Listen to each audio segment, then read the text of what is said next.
Bonjour à tous, j'espère que vous allez bien. On se retrouve aujourd'hui pour une nouvelle vidéo et vous l'aurez pas souvent sur la chaîne, mais là c'était l'occasion de vlogger parce que on part en concours dès qu'il file. Donc je vous emmène avec moi sur toute la journée. Là on est en train de charger les chevaux et puis voilà, donc c'est parti.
On se retrouve en voix off, donc premier obstacle, c'était l'obstacle mystère, le slalom. D'habitude, on sait le faire à la maison, en liberté, mais là, en concours, c'est jamais pareil. Et je me mets à droite de lui à la maison, donc là, ça nous changeait toutes nos habitudes. Premier essai, il a sauté le plot, ça a bien fait rigoler tout le monde, donc on a eu 0 et on passe à l'épreuve suivante. Après une petite incompréhension avec la juge, du coup, je me remets en place. Tekiro avait décidé qu'il voulait pas rester arrêté, donc il me tournait autour. Enfin bref, je vous ai coupé au montage parce que ça a duré vraiment un bon moment. Donc ensuite, il s'est enclenché et il m'a fait l'exercice nickel. Donc je sais très bien qu'il sait le faire, mais il faut juste qu'il s'enclenche et qu'il arrive à se mettre aux ordres. L'obstacle à la longe, il voulait pas du tout se mettre sur son cercle, il voulait rester près de moi, donc j'ai dû l'envoyer un peu fort. Il saute à plat le petit obstacle, donc du coup, forcément, il fait la barre. Les filles sont venues gentiment me le ramasser. Je lui fais faire son petit changement de main. Du coup, le passage de l'obstacle n'a pas été filmé, mais là, voilà, je l'arrête. Il a eu une méga frayeur parce qu'il y avait des petites frites dans le triangle des embûches. Elles se sont envolées et du coup, il m'a sauté dans les bras. Enfin bref, méga peur, donc du coup après il est vite redescendu, mais c'est vrai qu'il y avait énormément de vent, donc tout s'envolait. Ensuite, on est passé au reculé, une chose qui ne nous pose pas du tout de problème à la maison, mais vraiment, je veux dire, il sait très très bien le faire. Je le fais pas à distance parce que Tekiro, pour s'éloigner de moi, c'est très compliqué. On n'y est pas encore, mais de base, quand je lui dis recule, il recule quoi. Et là, non, il avait décidé de faire des déplacements latéraux, à droite, à gauche. Je vous ai mis en accéléré parce que ça a duré quand même quelques minutes. Il voulait pas du tout se mettre droit et reculer droit. Il voulait faire plein de choses, sauf ça. Il a quand même fini par se remettre du coup dans le travail et à bien vouloir reculer. Il sait très bien le faire, mais du coup j'ai dû un peu me fâcher en lui disant bon maintenant t'arrêtes, il faut que tu recules droit quoi. Je vois pas pourquoi tu me fais les déplacements latéraux, je te demande pas ça. Mais bon finalement ça s'est bien passé et puis une fois qu'il s'était enclenché c'était nickel. Prochain exercice, la bâche. Donc, il avait déjà très très peur du rideau qui était derrière ses fesses. Il voulait pas se tourner. Il me balançait tous les plots, il tapait dans tout. Avec Tekiro, ça c'est un problème. Il va falloir qu'on travaille parce qu'il ne respecte pas le matériel. Il balance les plots, il tape dans les barres. Enfin, franchement, il s'en fout lui. N'importe quoi qui est au milieu, vous allez voir dans les embûches ce qu'il me fait, mais il s'en fout. Il tape dans tout, il pousse tout, comme à la maison quoi. Donc du coup, ça, il faut vraiment qu'on le travaille. Pour la bâche, de base, on le fait à la maison en liberté. Il a pas du tout peur, il est désensibilisé à ça. Mais là, c'était un rideau de douche qui s'envolait un petit peu et méga peur. Il voulait pas du tout s'approcher. Au début, il regardait, mais vite fait, il a fini par sentir et comprendre que c'était rien quoi. Du coup, je suis contente parce que après plusieurs essais, il a bien voulu poser ses pieds dessus, mais c'est vrai que c'était pas gagné, donc il a quand même posé ses 4 pieds. Bon, il posait, il repartait, enfin il ressortait. Donc j'ai recommencé une dernière fois et là, il y allait assez franchement. Il a mis directement ses 4 pieds dessus et j'ai réussi à le tenir arrêté, donc j'étais contente. Et dernière épreuve, les embûches. Donc il y avait des barres au sol avec des peluches qui m'a passé très très bien. Franchement, c'est passé comme une lettre à la poste. Ensuite, on avait des frites à traverser, nickel. Alors, on s'était entraîné à la maison avec des frites, on s'était fabriqué un obstacle comme ça, donc il en avait pas peur. Au début, il voulait passer à droite, mais il est directement passé. Et là, le passage étroit qui me passe nickel de base, ça m'a vraiment posé problème. Il voulait pas s'approcher, il avait peur. Il y a rien qui faisait peur, c'est les mêmes pots qu'à la maison. Mais je sais pas, il voulait pas. Donc après plusieurs essais pas très concluants, il se mettait même debout. Enfin vraiment, il avait pas du tout envie de passer au milieu. Donc je lui représente une fois, deux fois, trois fois. Il finit quand même par s'avancer dedans, mais vous allez voir la catastrophe qu'il me fait.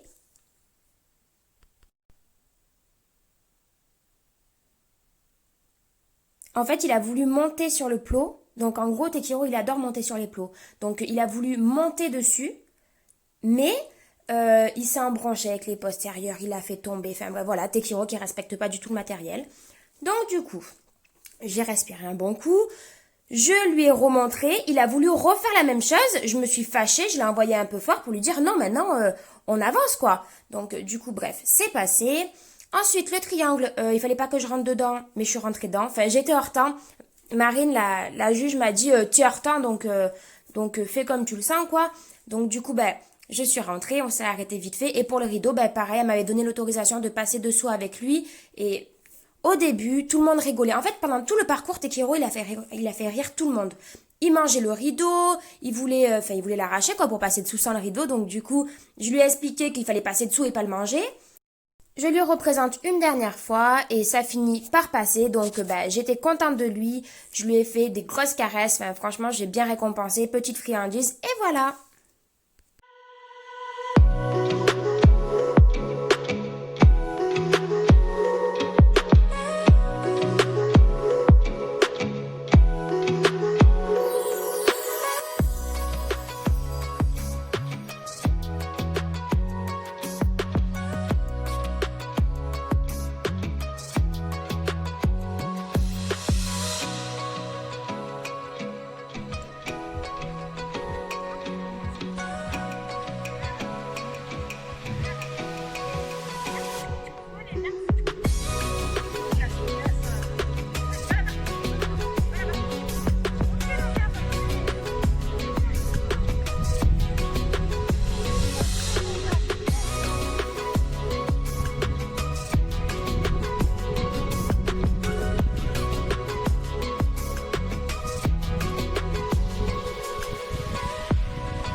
petit, pas trop trop.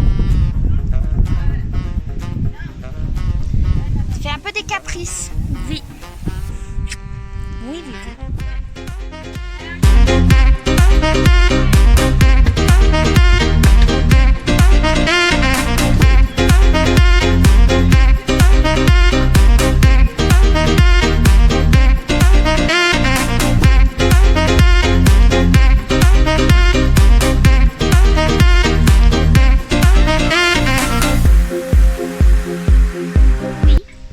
Ça, je suis fière de toi mon gros sac. Oui. Bon du coup on se retrouve quelques jours après le concours pour faire un petit débrief.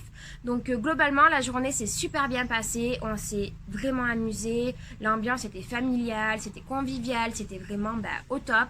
On n'aurait pas pu rêver mieux, les chevaux étaient dans un bon mood, on n'était pas stressés, enfin franchement toutes les conditions étaient là pour que on se régale. Donc ça a été le cas. Hélène et Diamant ont gagné l'épreuve, donc je vous ai mis du coup leur petit passage, ils ont été fantastiques, je suis trop fière d'eux. Franchement, ils ont été parfaits, Poney a été à l'écoute, Hélène a été à sa place. Rien à dire, ils ont été au top. Avec Tekiro, on s'est hyper amusé. Alors autant vous dire que les résultats ne sont pas au rendez-vous, mais du coup ça nous a permis de voir qu'est-ce qu'il faut travailler, sur quoi il faut se concentrer, sur quoi il faut remettre, sur quoi travailler pour que ça soit mieux la prochaine fois. Et c'est vrai que je me suis rendu compte que Tekiro n'est pas du tout à sa place, il est dans ma bulle tout le temps. Je suis dans la sienne tout le temps. Donc on est fautif, autant lui que moi. Et c'est vrai que du coup c'est un axe à travailler. Donc on va se concentrer sur ça. On va se concentrer sur le fait qu'il faut qu'il s'éloigne de moi. Parce que là ça nous apporte à... Enfin voilà, ça nous a handicapé le fait que Tekiro soit toujours proche de moi. Il est vraiment trop proche. Donc c'est un problème. Pour faire de l'équifile, il faut qu'il soit dans sa bulle, que je sois dans la mienne. Donc du coup on sait ce qu'il faut bosser. Ensuite, je voulais vous parler de quelque chose qui n'est rien à voir, mais pour moi c'est vraiment important. J'avais très peur de bouger Tekiro de la maison, donc en gros qu'il sorte de la maison et qu'il côtoie d'autres chevaux, tout simplement parce qu'il y a 2 ans, il s'est passé quelque chose dans ma vie qui fait que c'est très compliqué pour moi de le bouger. J'ai perdu Gros dans cette histoire, donc j'ai perdu mon cheval, le cheval de mon père et ma pouliche. Donc je vous avoue que bouger Tekiro, c'était déjà une victoire. Je suis arrivée aux écuries, j'étais là en mode oh putain Tekiro, on n'est pas à la maison, on est ailleurs, on a d'autres chevaux autour de nous. Wouh. Donc ce qui était top, c'est qu'il avait plus la veille ou 2 jours avant, du coup il n'y avait pas de temps. Et vu que la maladie qui a emporté mes chevaux est transmise par les temps d'un cheval à l'autre, du coup autant vous dire que j'ai été hyper rassurée de voir qu'il n'y avait pas d'insectes ce jour-là. C'était une victoire. Parce que quelques heures avant, même 15 jours avant, je me disais, tu vas pas y aller. C'est pas possible, tu vas pas y aller, tu vas pas emmener Tekiro. Je me disais, mais si, ça va aller, ça va le faire et tout. Une semaine avant, je doutais encore, mais je me disais, j'ai vraiment envie d'y aller, il faut que je passe ce cap, parce que sinon, j'y arriverai jamais. Et même 3 heures avant, Hélène, elle m'a dit, j'avais peur que tu me dises, stop, on arrête tout, on n'y va pas. En soi, Hélène, elle me l'a dit, elle aurait compris, elle aurait dit, pas de problème, on va en balade, c'est cool, tu vois. Et puis voilà, c'est pour ça aussi que j'ai été rassurée, parce que je connais sa réaction. Et c'est vrai que j'en ai jamais parlé sur YouTube parce que c'est compliqué pour moi d'en parler avec des personnes que je n'ai pas en face de moi. Donc il y a souvent des personnes qui sont au courant de ce qui s'est passé à la maison et qui du coup me posent des questions, me demandent voilà, raconte-moi ton histoire, qu'est-ce qui s'est passé, tes chevaux, tout ça. Je le fais avec grand plaisir parce que... Enfin avec grand plaisir, je me comprends. Je le fais... je raconte parce que ça me dérange pas de le faire. Mais c'est assez compliqué pour moi de raconter ça devant une caméra, tout ça. Donc si au cas où vous voulez savoir plus, je ferai une vidéo si j'ai de la demande. Et si ça intéresse certaines personnes, il faut être assez ouvert d'esprit, quoi. Parce que du coup, j'ai eu des professionnels en face de moi qui vendent des chevaux depuis 50 ans qui m'ont dit mais arrête ton baratin, ton histoire elle est impossible, ta maladie que tu es en train de m'expliquer c'est un mythe. Hein. Donc du coup c'est vrai que si c'est une maladie qui existe bien et la preuve j'ai perdu mes chevaux à cause de ça. Donc du coup c'est vrai que c'était compliqué pour moi d'en parler, que ce soit sur YouTube. Et puis YouTube et Instagram c'est vraiment un échappatoire. Donc quand j'ai perdu mes chevaux je me suis mis à Instagram. Du coup forcément enfin voilà quoi, je voulais pas partager ça sur les réseaux sociaux alors que Tekiro c'est le survivant et que j'avais envie de partager autre chose. Mais c'est vrai que là, ça avance et j'ai de plus en plus envie en fait d'en parler pour que les personnes soient désensibilisées à cette maladie et que ça soit pas un sujet tabou quoi. Donc du coup, bref, parenthèse fermée, on verra si je vous fais une vidéo ou pas sur ça. Pour revenir au concours, je suis vraiment contente du comportement à Tekiro parce que j'avais peur qu'il soit en mode ouh, des copines, des copains, au taquet, en train de dénir, pas du tout avec moi et rien à voir. Je ne vais pas vous faire un débrief de mon parcours parce que bah, forcément j'ai fait la voix off juste avant avec mon passage, tout ça où je vous explique au fur et à mesure. Donc je ne vais pas vous expliquer mon parcours. Mais il était avec moi et on avait peur qu'avec Hélène, il panique en fait quand Poney et Hélène aillent dans la carrière et inversement. Et pas du tout. Tekiro n'a même pas capté que Poney n'était plus dans le truc de détente quoi. Donc bah génial. Et au niveau de la détente, ça s'est super bien passé, beaucoup mieux que sur le parcours d'ailleurs, il était beaucoup plus avec moi. Je pense que sur le parcours, je me suis un peu stressée. Et du coup, je mettais trop d'énergie, pas assez d'énergie. Du coup, enfin voilà, il faut que je travaille sur moi-même. Mais déjà, petite victoire personnelle parce qu'on y est allé et que ça s'est bien passé. Donc voilà, je suis très très contente que cette journée se soit passée comme ça. Ça aurait pas pu être mieux. On s'est régalé et à refaire. On se languit qu'il y ait d'autres équiphiles dans notre région. Enfin, autour de chez nous, il n'y en a pas assez. Et c'est vrai que c'est une super discipline et que on s'est fait vraiment plaisir. Donc j'espère que la vidéo vous a plu. Si vous avez des questions ou n'importe quoi, il y a les commentaires. Si vous avez aimé la vidéo, je vous laisse mettre un petit pouce bleu. Et puis si vous voulez continuer à suivre nos aventures, je vous laisse vous abonner et activer la petite cloche pour recevoir les petites notifications. Et sur ce, je vous dis à très bientôt pour une nouvelle vidéo.